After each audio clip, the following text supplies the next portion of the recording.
विदुर नीति धर्म और विवेक का अमर दीपक। महाभारत से सच्चाई, न्याय और नीति का बहुत समय पहले की बात है। हस्तिनापुर में महाराज विचित्रवीर्य की मृत्यु के बाद व्यास जी ने उनकी रानियों से संतान उत्पन्न की। तभी धृतराष्ट्र, युवारा, पांडु और विदुर तीनों भाई हुए। धृतराष्ट्र जन्म से अंधे थे, पांडु बलशाली थे और विदुर एक दासी पुत्र होने के कारण राजगद्दी से दूर रखे गए। लेकिन विदुर में था बुद्धि, न्याय और सच्चा धर्म। विदुर का विवेक। राजा धृतराष्ट्र अंधे थे, केवल आंखों से ही नहीं, निर्णयों में भी। जब दुर्योधन अन्याय पर उतर आया, तब केवल विदुर ही वह आवाज थे जो बार बार सत्य की याद दिलाते रहे।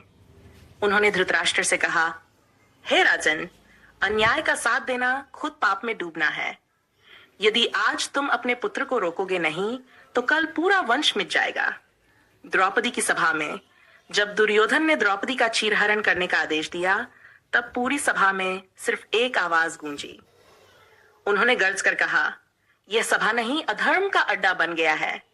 जो स्त्री का अपमान होने दे, वह पुरुष नहीं पशु है। पर उनकी बात किसी ने नहीं मानी। विदुर सभा से उठ गए और उसी दिन हस्तिनापुर का पतन आरंभ हो गया।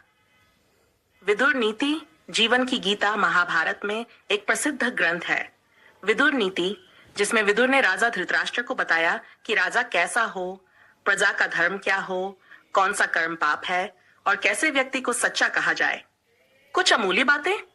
जो अपमान सहकर भी सत्य बोलता है, वही सच्चा वीर है। राजा वह नहीं जो सिंहासन पर बैठा हो, राजा वह है जो अन्याय से लड़े। क्रोध से बुद्धि जाती है, लोभ से धर्म, इसलिए संयम ही सर्वोच्च नीति है। मृत्यु और महापत।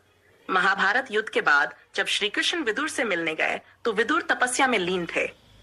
कृष्ण ने उनके चरणों में प्रणाम किया और कहा, हे विदुर, तुम शरीर से भले ही सेवक रहे हो, पर आत्मा से तो स्वयं धर्म हो। तुम्हारे समान धर्मात्मा इस पृथ्वी पर दूसरा नहीं। विदुर ने कृष्ण की गोद में सिर रखा और शांति से देह त्याग दी। राजा वही है जो न्याय करे और न्याय वही है जो विदुर ने सिखाया। अगर ये नीति कथा आपको ज्ञान, भाव और प्रेरणा देती हो, तो एसएस कार्टून वीडियोस चैनल को जरूर सब्सक्राइब करें। दादी माँ अगली बार और भी नीति ज्ञान लेकर लौटेंगी।